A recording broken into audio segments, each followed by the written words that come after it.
Hi, my name is Gabby Sanchez, and I'm here with Andrea Wilder from Cross Country Mortgage. And we are going to discuss some questions like all the buyers always ask me.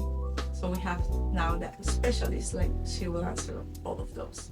All right, let's do it. I've been doing this, Gabby, for the last 30 years. So I would be honored to answer your question. Okay, awesome. And question number one.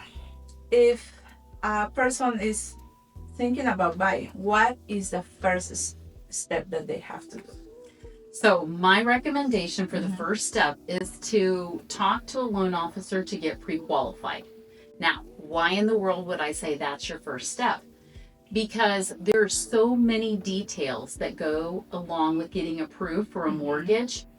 It matters, first of all, where your money is. It matters what type of job that you have. It matters how long you've been there. It matters what things are composed of your credit score. So that's why you want to go to a professional and find out what things you need to do. And it's perfectly all right, Gabby, if they do that a year before they even want to buy. It doesn't bother me one bit, because that way we can give them a path so that they know that when they get to that point, they'll know that they're ready.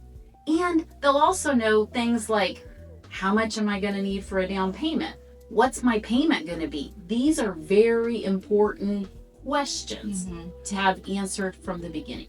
Yeah, and I always, my clients come and tell me, "Oh, I'm not ready." I said, like, it's better before than later, because you are not ready now. It doesn't mean like when sometimes we say like, no, you are not ready because you don't have the 2 years of taxes or whatever. But it's perfect to know, because you will get ready and you have time. That's right. You have time to get ready.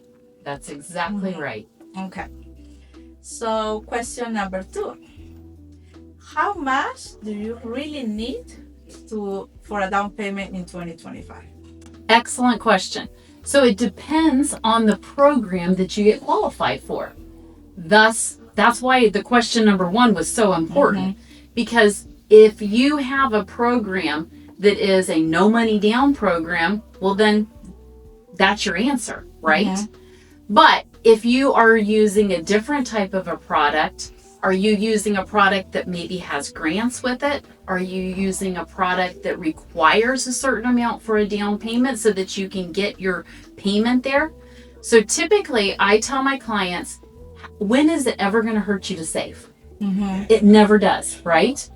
So I typically tell them, if they're a first-time home buyer, it's always a good idea to have at least 3 to 5% saved up. How's that going to hurt you? 3 to 5%, yeah. And even if you don't use it, It's saved. Move it, take, Right. like it costs you. Now that you mentioned like first-time programs, first-time buyer programs, I have a lot of clients that they call me, and when I answer some questions about loans, like even I'm not a loan officer, I'm just like a realtor, like help you after you approve them. I go with you and shopping around. I have some information, so I let them know. But they always ask me if I am first time home buyer. That they heard like there's all these programs, like they don't have a special programs for them. Is that's true? Is not true? What kind of programs are there? Yeah. So there is a large variety of first-time homebuyer programs.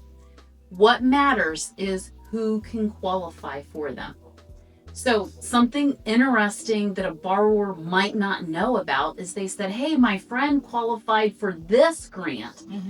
Well, that doesn't mean that you are going to be able to qualify for it, because there's different factors. For example, the area median income, we call it the AMI in the mortgage world, okay? It changes depending on the area that you purchase in. So it could be that in one area they will qualify for a grant, but in another area they don't. That's why it's so important right at the beginning to have an idea of what some of your options are going to be.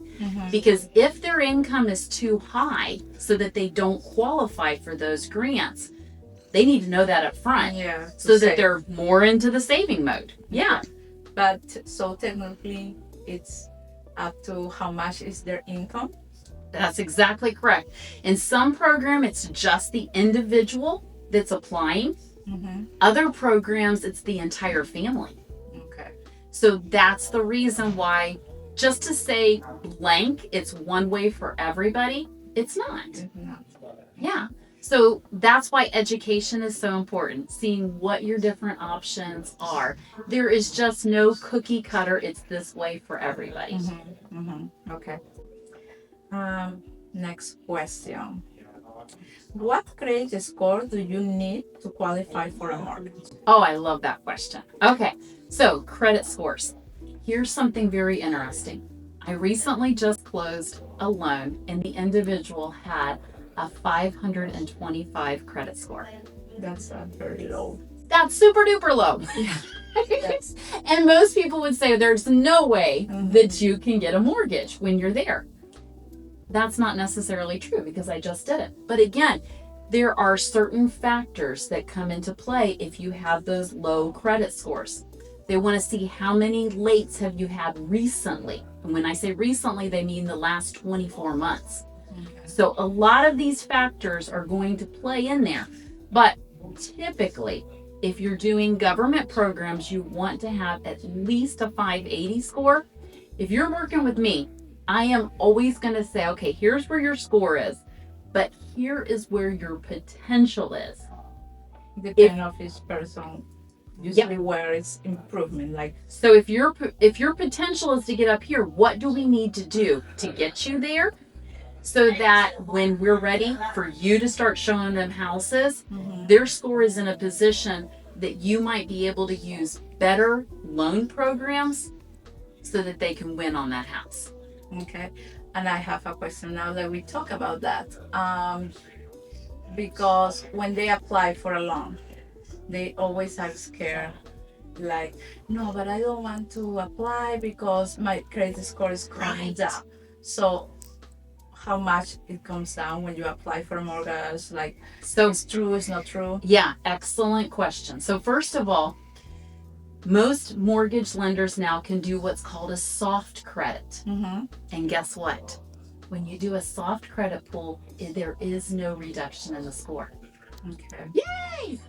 Okay, so that's first. Second is, let's say that a hard credit pull does happen for a mortgage score. Typically, it's between 1 and 3 points that they lose. So it's not the end of the world. Yeah. It's not the end of the world. Mm-hmm. Yeah, another question is, if somebody has like 700, another person has 750, I was thinking it's no difference, like it's the same, because people are counting like 1 point, like 2 points, and I'm like, it's not going to make a lot of difference in your loan. It's just when you have low, and then up to 700, you are fine. Even if you have 800, there is not going to be a huge difference in the loan. It's true or it's not? Gabby, you are exactly correct. High five. That is right. Mm-hmm. You know, is it always good to try to have as many points as you can? Absolutely. But should you get upset that you're not an 800 and you're only a 780? No. You're completely fine. Because once you get to a certain level, there's just no difference for you. Yeah. Mm-hmm. So the key is, what do we need to do up front to help you to understand what's composed of in your credit so that you know, okay, if I make these changes in my credit, it's going to give me better scores. Mm-hmm. If you understand that, then you now have power to get yourself where you want to be. The $1 million question. Okay. Are interest rates going down? Well, Gabby, that is a $1 million question. The answer is, the professionals in the industry say yes, they are. That being the case, they have been telling us for the last 2 years that they're going down, but there is really good reason to think that they are. Mm-hmm. We've seen the Fed cut rates, haven't we? That's going in the right direction. We've also seen a lot of concern with the economy. When that starts to occur, what we see happening is there are a shift over to bringing those mortgage credit scores down, or credit rates down. So once those start to have that tendency, what I've seen happen in the last 2 years is it's swung both ways. Okay, they've been increasing, then they decrease, they increase, they decrease. We've seen over the last 30 days a really good improvement. In other words, those rates are starting to come down. Mm-hmm. What we're being told right now is we're going to continue to see that decline. And I hope that is true. Yeah.